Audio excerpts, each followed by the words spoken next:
Благодаря ти днес, Отче на силите, Създател на всичко видимо и невидимо, източник на всичко, което съществува, Творец. Човеците сме Твое творение. Ти ни сътвори с всичкото това, което Ти видя за човека добро. Най-прекрасното, което определи да общуваме с Теб.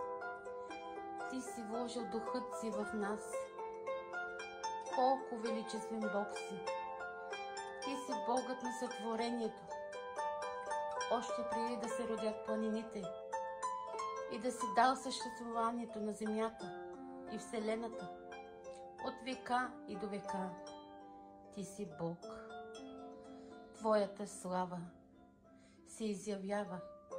Небесата разказват за славата Божия. Просторът известява за делото на ръцете Му. Господ Бог си, наш Творец. Създал си ни по Твоя образ и подобие. Оформил си тяло от пръста. Вложил си духът си в нас и ние станахме жива душа. Колко чудно и велико е всичко това, Господи! Свръхестествено е днес човека, който е жива душа, да притежава разум, чувства и воля, които да можем несвободно да Ти благодарим, защото Ти си Господ Бог и се покланяме и служим, водени от вяра, преданост и благодарност. Колко е вярно и свято това, което Ти направи.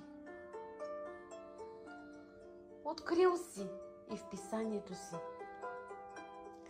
Той ще обитава с тях.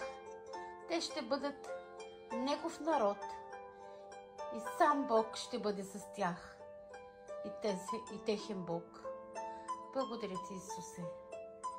Колко велики думи, Боже! Той ще обитава с тях. Те ще бъдат Негов народ и сам Бог ще бъде с тях и техен Бог. О, Създателю! Създателю на всичко видимо и невидимо, днес Ти благодаря, Господи, и отдавам почит и хвала, че, Господи, Ти даде план. Ти имаше план, Господи. Ти имаше план. Ти плати цена, Господи. Имаме изкупителен план, Господи, чрез Тебе. Ти даде Своя единороден Син. Ти направи жертва, Татко.